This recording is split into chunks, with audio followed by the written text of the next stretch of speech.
Welcome to Ear Shifter. He's Rene Rouleau.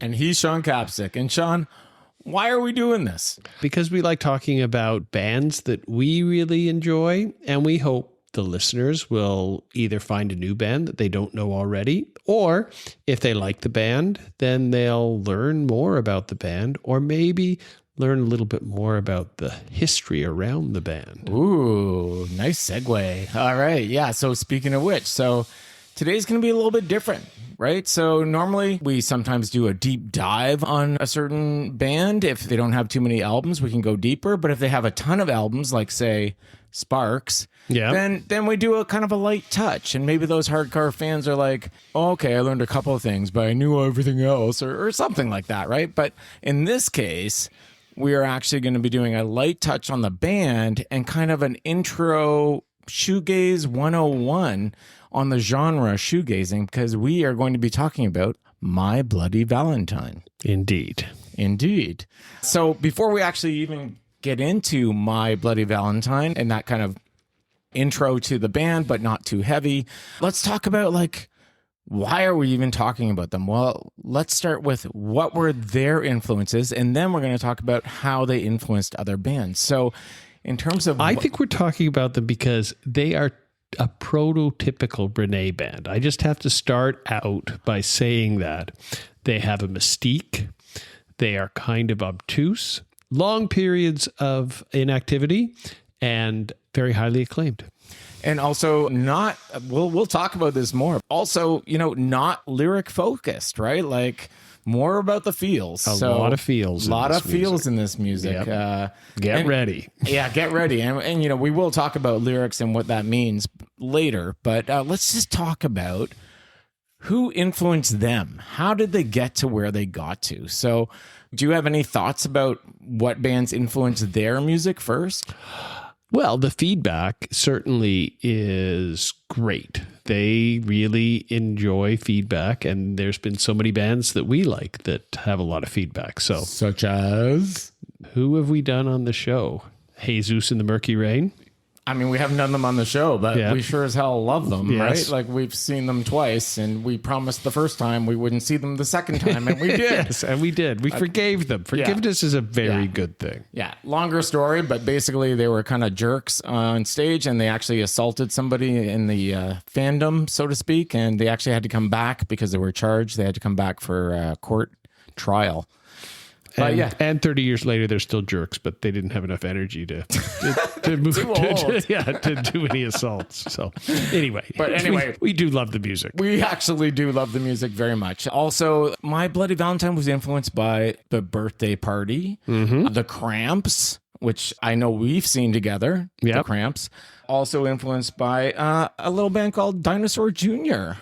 Have you heard of them? I've heard of them, yes. Is that because we just did them a couple episodes ago, maybe? Yeah. Yeah, another great guitar band, that's for sure. Exactly. Sonic Youth as well. And a band I think you like more than I do, Husker Du. Okay, that makes sense, although they are not very speedy to start with. The Husker Du was a very fast band when they first started. You raise a great point, because this is the earlier stuff, and we're going to get into... My Bloody Valentine basically had two eras. They had the pre-shoegaze era and the shoegaze era. So they were more of an influence on the pre-shoegaze era. And you're going to hear what that sounds like on one of their first EPs. So you're absolutely right. But also, interestingly for me anyway, Public Image Limited, the song Public Image, Kevin Shields, who's kind of the main guy of My Bloody Valentine, he said that was a major influence on them too, on their sound, which probably was largely Jaw Wobble, I think, probably was responsible for that sound. Yeah, or Levine was the guitarist. I mean, Levine was a good guitarist. Oh, Levine was a good, you know what? I stand corrected. Yeah, Levine was a good guitarist too. But probably the combo. And then interestingly for me as well was the founder of Creation Records, which you're going to talk about a little bit. His name is Alan McGee. Yes. And Alan McGee, and we will get into this, but when Creation Records kind of almost went bankrupt, he started a new recording company called Pop Tunes, and he said he called it that because on the PIL second edition album. It's a double album. There's a song called Pop Tunes, and that's why he called it. And honestly, dude, that album is, have you ever heard that album? I find it very difficult to listen to. Very difficult. Yeah. And I know that's probably an investment that I should make, but the first album and then Rise, yeah. The poppy Public Image. Yeah. Look at you. Okay. Yeah. All right. Yeah. Second edition, I really grew to love. It is difficult listening for sure, but wow, really different. So I thought that was pretty cool that he called it Pop Tunes. There's two more influences. So one is he talks about dance music and hip hop being an influence on My Bloody Valentine. Specifically, he cites Public Enemy and a band I actually don't know called the Bomb Squad. I don't know if you've ever heard of them. Well, the Bomb Squad they were the producers of Public Enemy. So, I see. So Public Enemy, Chuck D, Flavor Flav, all of the guys, Terminator X. The Bomb Squad were their producers. Okay. So they invented that. Yeah. And that makes sense. And made a really good. I mean, those first Public Enemy albums were so amazing. Amazing. Yeah. And we saw them live too. Yeah. And then more direct influences, Cocteau Twins and Jesus Mary Chain, both Scottish bands, weirdly. Yep. And Jesus Mary Chain were actually under the Creation Records label as well for a short period. Yep. That's true. And let's get back to the Cocteau Twins if you start talking about lyrics at some point. Okay. Because I want to know how you really feel about the Cocteau Twins, but let's save that. Okay. All right. Well, lots to talk about. Okay. So that's their influence. Now, a much longer list. Let's talk about who they've inspired or influenced. So do you want to start? I think every shoegaze band in the world. I think these guys are like that butterfly wing that then creates Pumpkins. Everything. Yes. Yeah. Oh, is that what you meant or no? I'm just seeing if you'd pick up on it. Nice. Okay, yeah. So in terms of more broader popular bands, we got 9 Inch Nails, we got Smashing Pumpkins. We actually have U2 as well. The Edge was inspired by My Bloody Valentine as well. But in terms of the actual pure shoegaze influence, we have Ride, we have Swerve Driver. Love Swerve Driver. Yeah, I love Swerve Driver too, dude. I didn't know that. Okay, yeah. Curve. Rise is 35 years old. Ride. Which is Ride? Ride, yeah. It's 35 years old. That's crazy. Yeah. So we got Swerve Driver, Catherine Wheel, M83, who I actually am a big fan, Mercury Rev. Then you've got like a little further removed from shoegaze purity, Deftones, Blonde Redhead, Sean. Oh, yeah. Blonde Redhead. Keep coming up. Silver Sun Pickups. Yeah. The Radio Department, which I'm a fan of. School of Seven Bells, which is an outlier for me, but I'm a fan of them as well. Trail of the Dead, Sean. Oh, yes. Whatever happened to them? Whatever happened to them? I mean, I think they're still doing stuff. I don't know. The Twilight Sad. Remember them? No way. Okay. The No Twist. Yes, but very vaguely. Yeah. American football, which I never really got into. Oh, I like American football. Okay, there you go. Mogwai. Yeah, that's much more contemporary. Mogwai, they forgot their mics the time we saw them. They had a really strange set. Yeah. Pretty awesome. Windy and Carl, which is pure ambient music, basically, which I love. And Deer Hunter, who we also saw. So quite a few on that list we've actually seen. So let's get into the origin of the band. We're not going to go too deep. We're just going to talk about kind of how they met, and then we'll go from there. So Kevin Shields, main guy, was at a karate tournament, and he met the drummer, who's Colm O'Keesog, and he ends up being the drummer. So that's in 1978 in South Dublin. And they became fast friends and formed My Bloody Valentine in 1983. Now, a little fun fact, how did they get that name? Ask me how they got that name. How did they get the name, Rene? Well, Sean, I'll tell you. They actually were rehearsing, and they were taking a break in Kevin's parents' basement, and they had a VHS tape, and the trailer before the actual movie was My Bloody Valentine, which is a Canadian horror movie. And they kind of thought, that's a cool name. Why don't we go with that? And did you research that as part of your research? I did not. Did you? I wanted to see if it was David Cronenberg. Oh. And it's not. Because that would be pretty cool. Wicked cool. David Cronenberg did a lot of very good violent movies in the late 70s, early 80s. Yes. So. Yes, he is pretty awesome. Yeah, but it is set in Sudbury. Yeah, because it's a mining slasher film. Yeah. My Bloody Valentine. Yeah. So Folks, for those that don't know, Sudbury is like, if you think Canada's north, Sudbury is even more north. It's way up there, very remote. Okay, so now, like I said, we're jumping. So we went from 83 when they were formed to 88. So now we're in 88. And at that point, we have our full band lineup. They've gone through a bunch of changes, but this is the band lineup. So it's Kevin Shields, main guy, vocals, guitar. We got Colum on drums, who I've already mentioned. We got Debbie Googe, who's the bassist, and Belinda Butcher, who does vocals and guitar. And they actually signed with Creation Records, which we've talked about already, in 1988 as well. And the band released several EPs and 2 albums. One album is called Isn't Anything in 1988, and the other one, which we'll talk about quite a bit, is Loveless in 1991. right. So basically, what I was hinting at before is there are 2 eras of My Bloody Valentine. There's the pre kind of transition My Bloody Valentine, and then there's the shoegaze My Bloody Valentine, which starts with Loveless. But we're gonna actually listen to the pre just for interest's sake, and we're gonna actually focus on an EP, which I never do, but I actually did like this EP. I thought it was pretty cool. And the EP is called "You Made Me Realize," and so on this album, I felt like they sounded a bit more like a noisier Jesus Mary Chain. The beats are a little bit faster. So the pre My Bloody Valentine, the guitars are a little bit more raw, angle grinding, kind of a fuzz. You got the aggressive riffs versus the floaty riffs.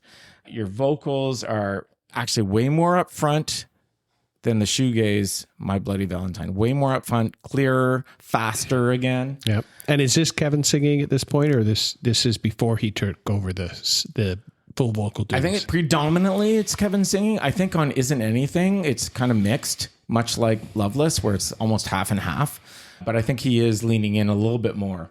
The drums, again, high energy, almost punk-like.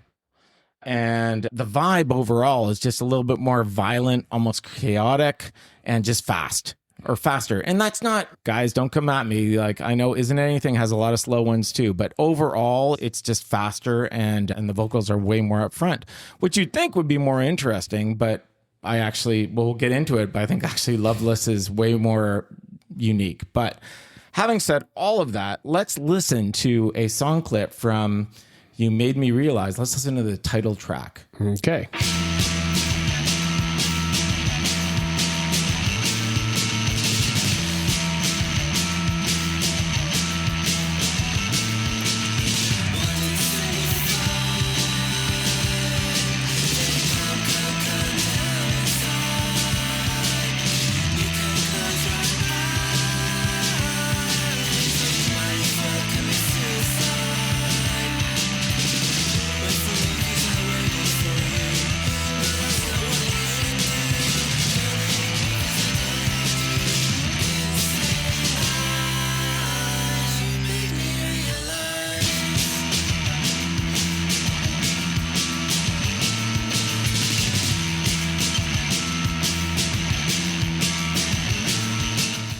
Okay, so I was not a fan at this point in My Bloody Valentine's career. They were not on my radar.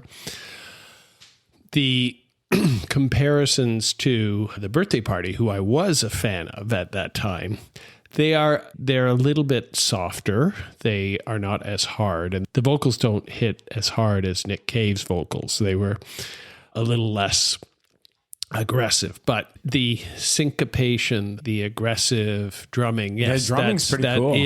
That is of that time. Yeah. That is of that time. But I was pretty devoted to that one band, so I didn't have room for I didn't have room for others. Yeah. Listeners, if you don't know already, Sean's a pretty big Nick Cave fan. So yeah, and that's the origin of Nick Cave, basically. So yeah. So that's pretty good praise, actually, for that EP.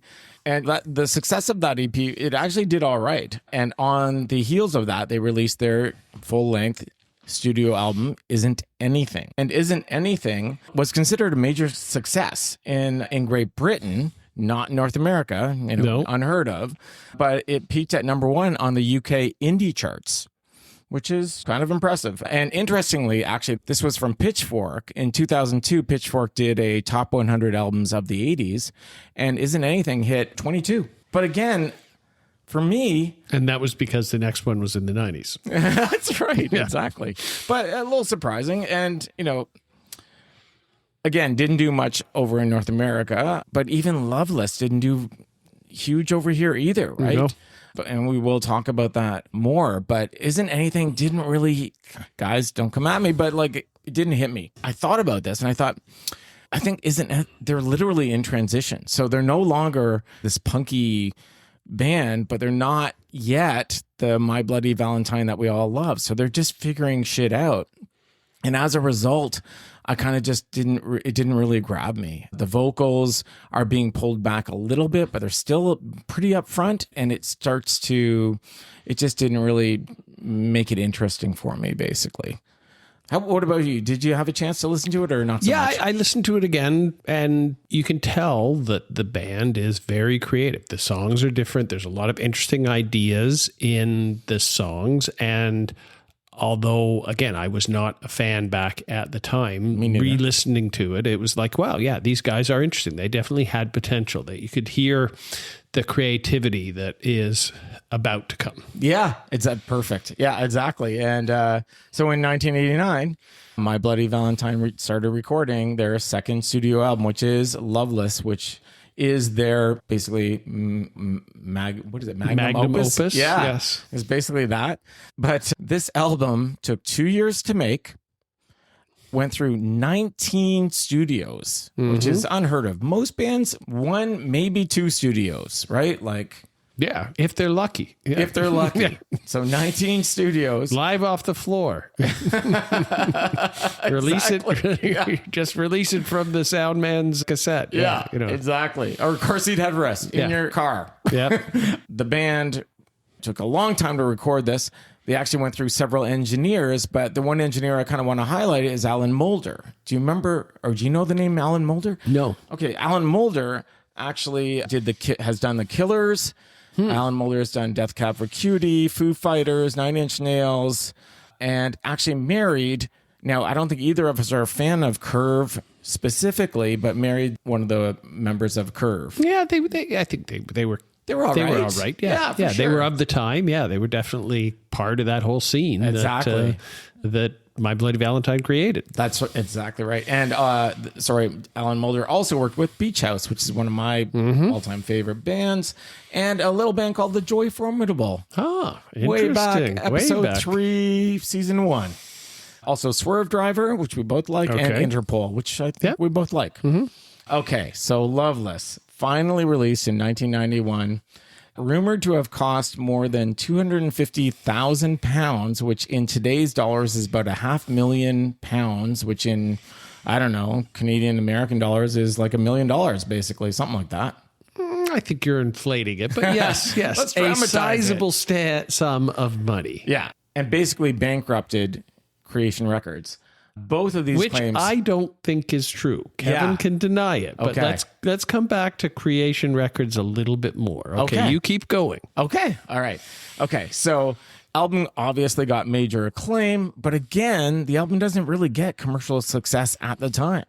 It peaked at number 24 on the UK album charts, and basically is nowhere to be seen in North America. Yeah, which was a problem for Creation Records if that they'd invested all this money at the time. Yes. Yeah. So this album basically defined shoegaze. Shoegaze, ethereal wall of sound. It feels more immersive, like a sonic experience. My Bloody Valentine is truly connected, started that whole genre, basically. And we'll talk about what shoegaze means, actually, and why they actually call it shoegaze. But for me, honestly, Sean, this is going to sound weird, man, but some of these songs in particular hit me, and I feel it in the back of my teeth. And I don't know how to explain that or what that means, but that's where I feel it. And the other thing, and maybe if you're a first-time listener, maybe you'll feel the same thing, but you know those funny wire head massage things that you can put on your scalp that kind of tickle your scalp? Not No. really. Okay. I wish we did have some video because Rene was demonstrating it really well, but no. Not only that, I forgot my prop. I was going to show you what it is, but it actually creates this tingly in your head, and that is what this music does for me as well. One last thing, 1991, UK charts. What the hell is going on? And also US charts by default. Here are our hits for 1991. It's In His Kiss by Cher. I'm glad she was still kicking. Do the Bartman by Bart Simpson. Okay, I swear to God. Should I Stay or Should I Go by The Clash. Yeah, that's okay. And Everything I Do for You, Bryan Adams. So that's where we are, listeners, 1991. Not even the summer of 69? Not even the summer of 69, which is a better song. I would agree. So, listeners, put yourself back there and then imagine the opening track to Loveless comes on.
Okay, so let's talk a little bit more about that sound and Kevin Shields' signature, what they call glide guitar technique. So Kevin relies heavily on using the tremolo bar, which is sometimes called the whammy bar. So I prefer it called the whammy bar. I like it called the whammy bar as well. I think for our listeners, probably the most famous use of the whammy bar could be Jimi Hendrix or even Jimmy Page. They definitely used that thing. And it's the thing that kind of sticks out of the bridge of a guitar. It's a little stick almost. But the difference is Jimi Hendrix and predecessors like that only used it to kind of accentuate certain moments. And the difference is Kevin Shields said, no, I'm going to use it all the time. So while I'm strumming, I'm going to hang on to that whammy bar and I'm going to hold that and strum at the same time. And that creates or helps create the warbling effect that you actually hear on the songs. But it's not that simple, because he additionally uses a combination of fuzz and reverse reverb pedals.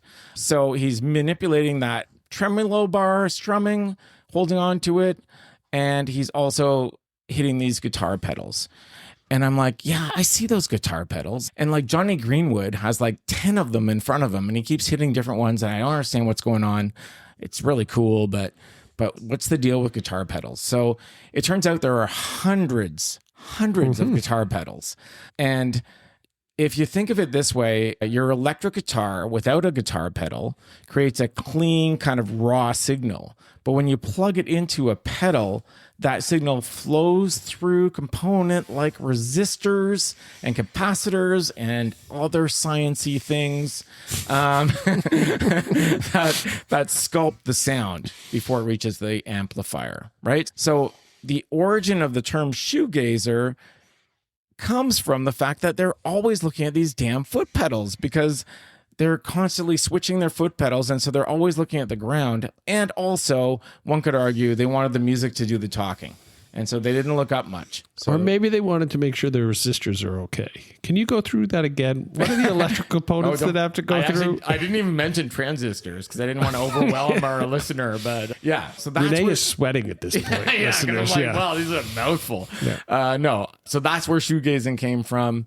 And that's kind of, Jesus and Mary Chain, famous for that, although they take it one step further and face the wall instead of the audience. But that's the origin of shoegazing. So why are there so many guitar pedals or foot pedals or whatever you want to call them? Oh, by the way, our sound engineer, Joe, he actually has 8 pedals and has owned over 75 at one time or another. So I'm going to simplify a little bit here, but there are basically 4 kinds of guitar pedals. There's one called a gain drive pedal. These take the clean signal and kind of overload it, making it louder and more distorted. So believe it or not, under gain drive pedals, there's one called distortion. So that makes the sound heavier and more aggressive. Smells Like Teen Spirit uses a distortion drive pedal. Fuzz produces a fuzzy, thick, and very dirty sound. Jimi Hendrix's Purple Haze, the most famous. There's modulation pedals, which create a swoosh and a swirl sort of sound. There's chorus, which makes one guitar sound like a choir of guitars. Think like 1980s music. Again, Come As You Are, Nirvana, they use that. The chorus bass is a great sound. That's the gothic sound. Yeah. I could go on. I'll just kind of quickly talk about time-based pedals, which delay your notes and create an echo over and over again. So U2's Where the Streets Have No Name use that quite effectively. And then finally, there's filter utility pedals, and these alter the frequencies of the sound. So, and how does it affect the sine wave, Rene? Can you explain that a little bit more? I don't want to bore our listeners. Is it changing Sean? the amplitude or the modulation? I'm going to go with both. Or yes. Okay, so Shields, he uses a lot of the fuzz and reverb pedals. But usually, honestly, Kevin Shields on stage has 30 pedals directly in front of him. And during live performances, in the closing song of the one we just heard, by the way, You Made Me Realize, they actually perform an interlude of noise which can last for a half hour and often reaches a decibel of 130, whatever that means. But apparently, right? It means it's loud. It's pretty loud. It means it's pretty loud. Did you check with Joe what his amplifier goes to? I did not. 11. I hope it goes to 11. Okay, yes. Maybe 12. Yeah, it's just a one-up. Yeah, maybe 12. Okay. So we're almost done Loveless, folks, but I do want to play one more song, and that song is called What You Want. Now, this song is not one of the most played songs. It's actually one of the least played songs. But it has a faster tempo, and I think that's why. Because there's a song called When You Sleep, which is the most played song, 128 million, and that's very slow and flowy. Overall, the album is slow and flowy, but this song in particular has a faster tempo. Comes closest to Isn't Anything, a song called You're Still in a Dream. And in terms of conventional listening, it's almost a pop song compared to the others. And it speaks to the kind of unconventional listener that this album appeals to, right? So the fact that it's the most conventional song and it's the least listened to speaks to their audience. But I do want to hear it, so let's hear it. Okay.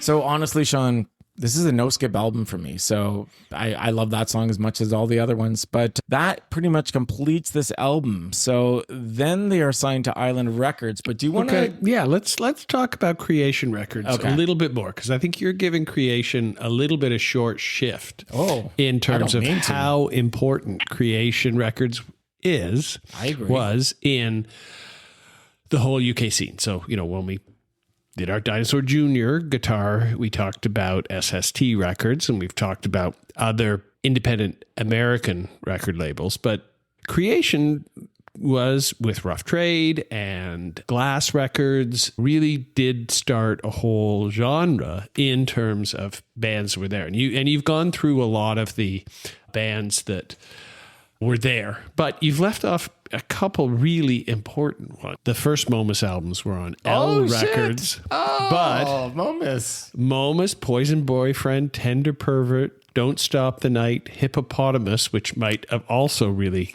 affected Creation Records, because on Hippopotamus, if you recall, he really dissed Bibbs, the Michelin Man, accused him of doing terrible things, and got the record label and himself in a lot of trouble. Michelin did not like Momus making fun of their mascot. Monsters Love. Sorry, just for clarity, you're talking about Michelin tires? Michelin tires, okay. Yeah. You of course know the name of the Michelin Man. I did not know that. Is it Bibbs? Bibbs. Okay. Yeah. All right. Bibbs. Yeah. He was, at first, he was really, really mean. Like, he was a cigar smoking man made out of tires. Okay. The friendly Bibbs is a recent thing. Leave it to corporations to wreck things. Advertising. Yeah. And then some of the albums that we had lost track of, Momus by Monsters Love Voyager, Time Lord. But he rode that creation wave. Dude, I feel like there's going to be a Momus episode sometime in our future. I would like to talk about. Yeah, we could do that. Yeah.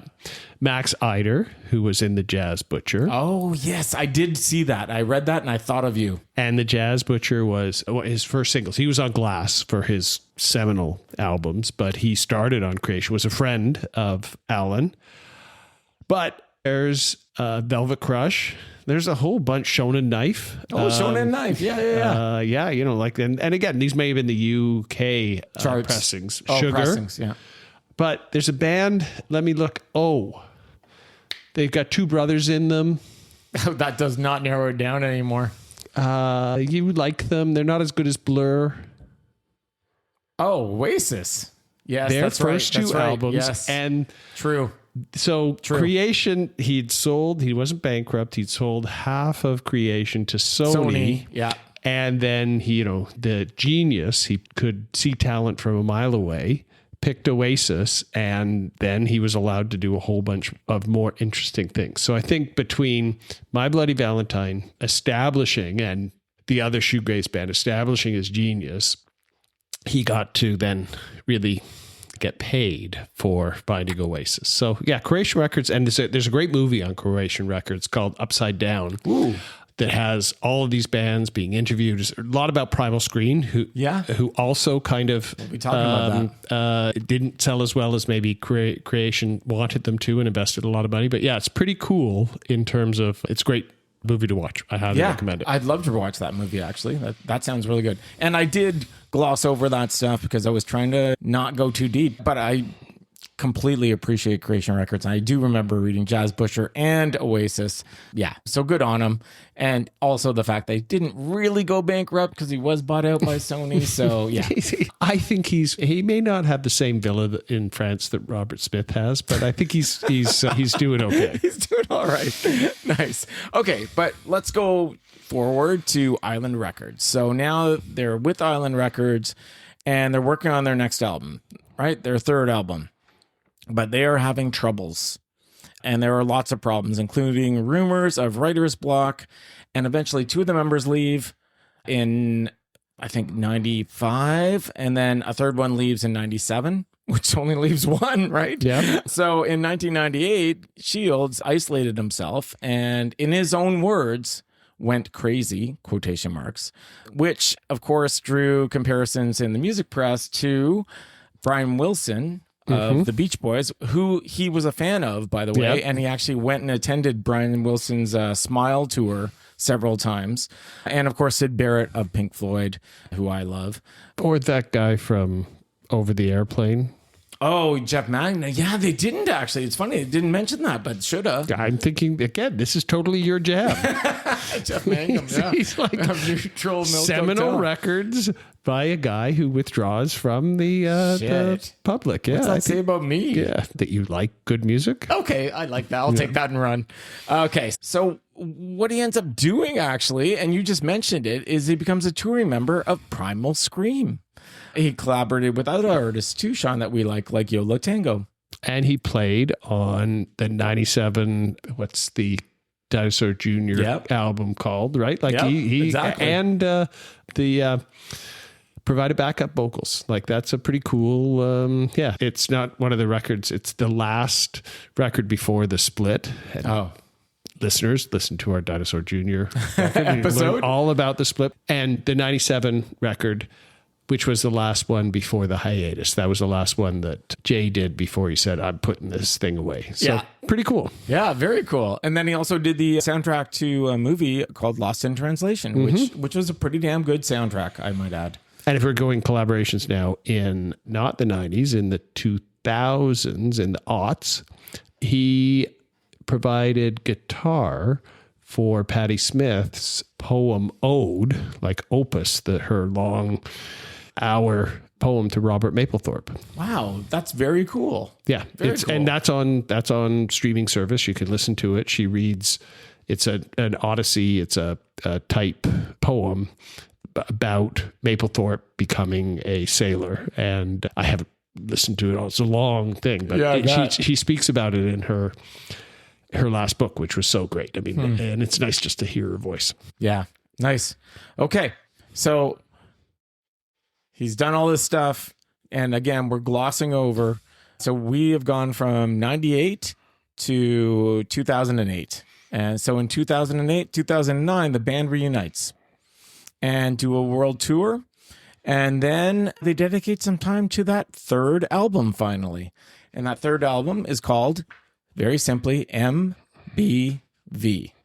Now that album was finally released in 2013. So we're 2009 to 2013, and they finally get that album out. So they seem to have a kind of a track record. A glacial pace. But it does get universal acclaim, according to Metacritic. And then the band went on another world tour.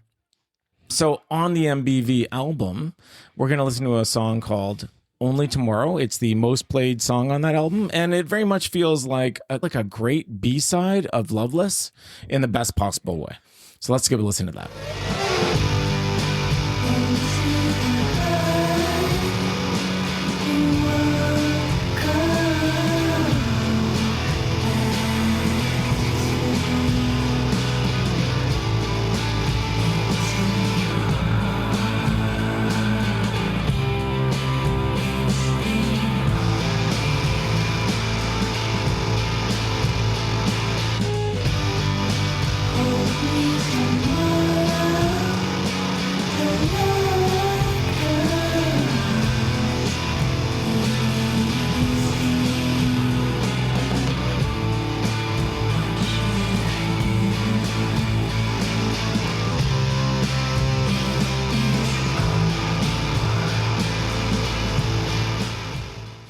Okay, so this record, and especially the previous one, it just sounds so familiar and comforting and enveloping, right? In terms of the sound. I mean, it's dissonant. It's not easy, but it feels like you're walking into a party where you know everybody and and everything's good, right? Like just, listening to those after, coming back to them after a little while. That was the big feeling that I got about, this is so nice, right? Warm.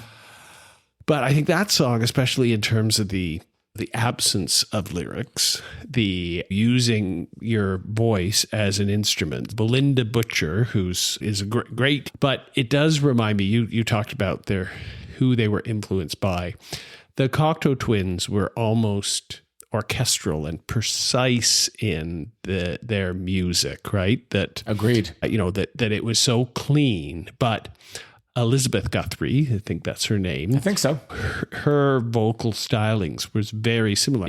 She used her voice as an instrument, and listening to these records again made me think, I've got to listen to more Cocteau Twins. That's fallen out of my canon and repertoire for a little while. It's funny, Sean, because I know you were a DJ at your college, and I was actually a music critic for the newspaper at my college. So I actually reviewed Cocteau Twins' Treasure at the time. And yeah, I still love that album to this day. But a lot of the new kids and younger kids, Heaven or Las Vegas is their favorite album. Yeah, because it's got, again, the TikTok or the press or something that We're sounding really old now.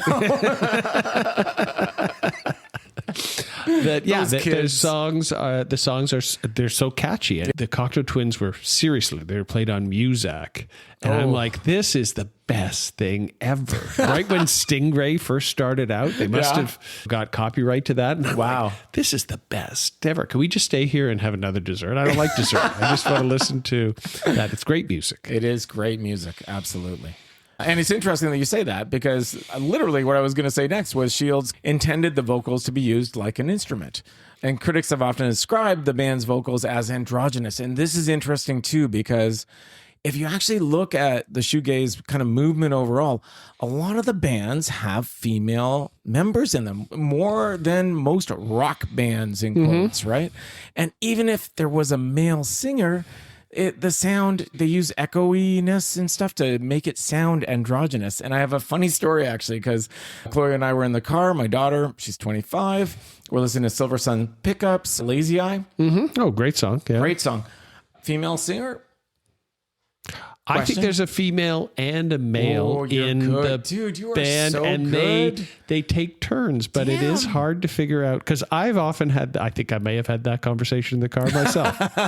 Yeah, so it's a male singer, folks. So you listen to Lazy Eye, and you're going to argue with me, but you Google it. His name's Brian. He's the lead singer, and it is a male singer who sings Lazy Eye. And Chloe was like, she literally had to Google it right on the spot. She could not believe that I was telling the truth.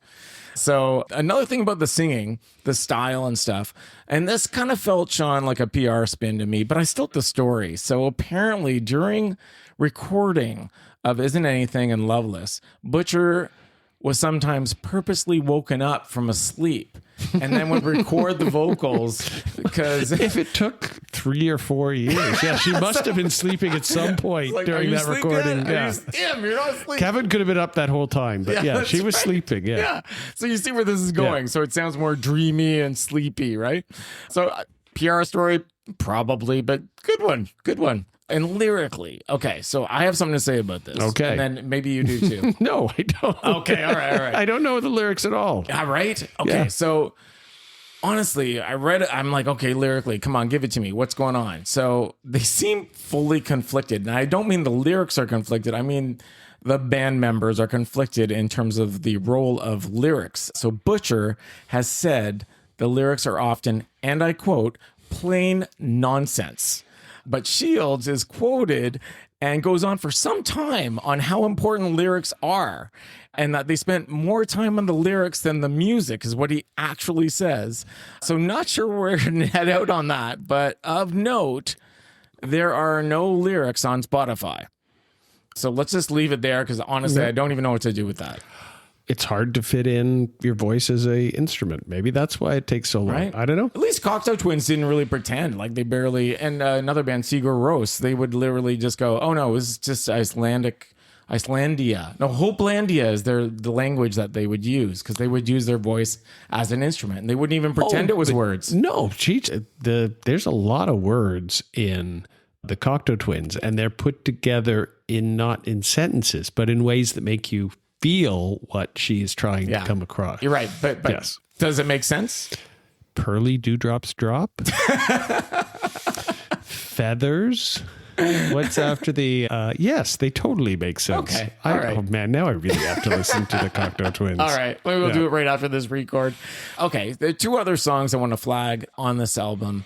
One is called Wonder 2, and it literally sounds like a jumbo jet going overhead. I don't even know how they created that sound, but it literally sounds just like that. And then the other one is called Nothing Is, one of the least played songs on the album for good reason. It's almost unlistenable, but strangely hypnotic. I'm not going to play it because honestly, I think our listeners should just choose to play it to themselves, and I encourage you to and try and sit through it. It'll be on our playlist. It'll be on our playlist for sure. But it reminds me, we're going to go into film here for a second, but it reminds me of this controversial director. His name's Gaspar Noé. And he actually, in interviews, he actually tries to make people uncomfortable by creating tension. So, especially in his earlier films, he's done, his two earlier films are I Stand Alone, and the other one's called Irreversible. That's the English translation, Irreversible. But for Irreversible, he purposely found a sound that has proven to make people physically nauseous. And that's his opening track to his movie. So during the film's 2002 Cannes Film Festival premiere, around 200 people left and several needed medical attention for vomiting and fainting. So sound is a weapon. That's pretty cool. Sound is a weapon. Pretty cool. And the other one is a little dark, but I Stand Alone, the storyline is building to this horrible moment that you know is coming, which is an incestuous moment, but they're both agreeable incestuous participants.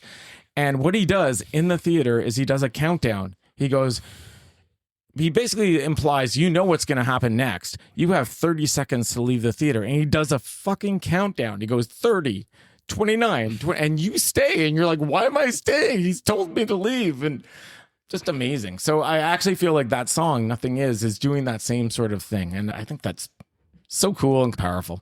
Okay, let's talk listeners. My Bloody Valentine, 800,000 monthly listeners.